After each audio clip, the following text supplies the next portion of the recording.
Hola, mi nombre es Jesús Caleb Rodríguez Ramírez y el día de hoy presentaré pruebas especiales.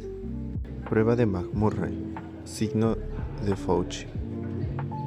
La prueba se realiza con el objetivo de valorar meniscos. Procedimiento. El paciente se coloca en decúbito supino, flexionando de forma considerable la rodilla y la cadera de la pierna afectada. El explorador toma con una mano la rodilla del paciente y con la otra el pie. El explorador realiza una rotación externa o interna importante de la pierna y luego un movimiento de extensión y flexión hasta 90 grados. Durante la prueba, si hay aparición de dolor durante la extensión de la rodilla en rotación externa y abducción de la pierna, sugiere una lesión de menisco interno. Dicho esto, si no es así, será de menisco externo.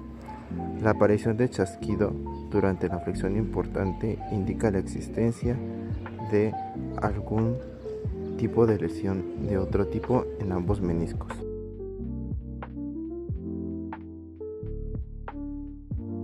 Signo de la SASH. Prueba de elevación de la pierna extendida. Demostración de una irritación de las raíces nerviosas. El procedimiento consiste en el explorador, el cual elevará la pierna del paciente con la rodilla extendida lentamente hasta el punto en el que el paciente siente dolor. En la valoración, la aparición de dolor en la cadera y la rodilla puede indicar una irritación nerviosa por un prolapso del disco intervertebral, tumor o alguna otra patología relacionada a la columna. Sin embargo, si se presenta el signo de la SASH, puede presentarse también un daño a la raíz nerviosa de la pierna afectada donde se realizó la prueba. Prueba de Yeoman. Valoración de dolor sacroiliaco. En el procedimiento, el paciente estará colocado en decúbito prono.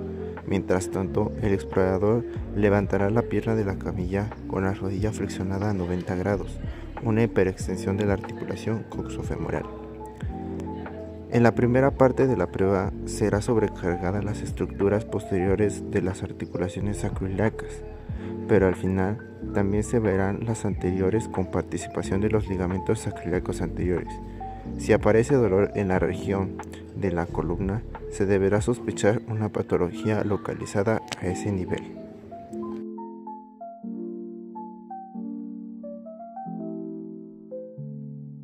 Prueba de Muckart. Objetivo: el diagnóstico de una tenosinovitis aguda o crónica del tendón de los músculos abductor largo del pulgar y extensor corto del pulgar, enfermedad de Kervain.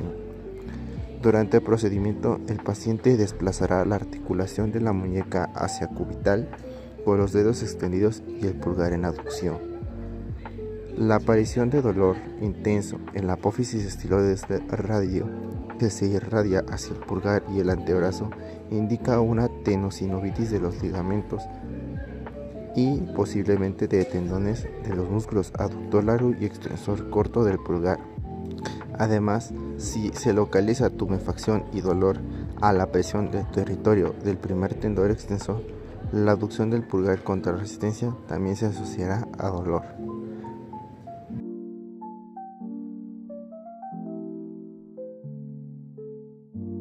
Pruebas de los tendones flexores de la mano. Músculo flexor común profundo de los dedos de la mano. El explorador colocará 2 dedos de su mano, índice y medio, en la parte flexora del dedo afectado del paciente, de forma que quede fijo en la extensión a nivel de la articulación interfalángica proximal.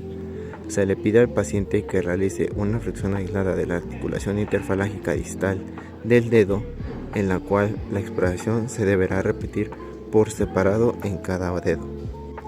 Cuando no se puede flexionar la articulación interfalángica distal, se deberá sospechar una lesión del tendón o rotura. Si la flexión produce dolor, se deberá pensar en una tenosinovitis. El diagnóstico diferencial puede establecernos una artrosis de la articulación distal de los nódulos de Gerber, que suele asociarse sobre todo a una contractura dolorosa en flexión.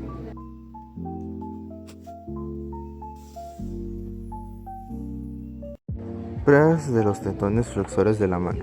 Músculo flexor común superficial de los dedos de la mano. Procedimiento.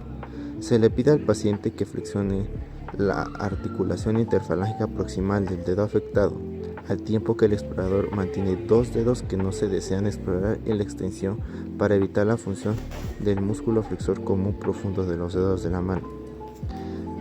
Dado que el tendón profundo de los tres dedos cubitales comparten un vientre muscular común, la flexión libre de uno de los dedos, mientras que los demás se mantienen en extensión fija, indica una función intacta del músculo flexor común superficial de los dedos. Esta exploración se debe realizar por separado para cada uno de ellos. Cuando el paciente conserva la capacidad flexora de la articulación interfalángica proximal, se tiene la valoración de que el tendón de este músculo estará intacto. En los pacientes con una lesión tendinosa les será imposible la flexión, mientras que la aparición de dolor sugiere más una tenosinovitis. Prueba de los tendones flexores de la mano. Músculos flexores largo y extensor largo del pulgar. Procedimiento. En la exploración, toma el pulgar del paciente y lo fija en la articulación metacarpofalángica. Posteriormente, se le pide al paciente que flexione y extienda el pulgar. El flexor largo del pulgar, uno de los flexores profundos, y el extensor largo, uno de los extensores profundos, se insertan en la falange distal del pulgar. La limitación durante la valoración nos puede indicar que la extensión o la flexión de la articulación distal del pulgar sugiere una lesión, es decir, un desgarro tendinoso o enfermedad como tenosinovitis del tendón correspondiente.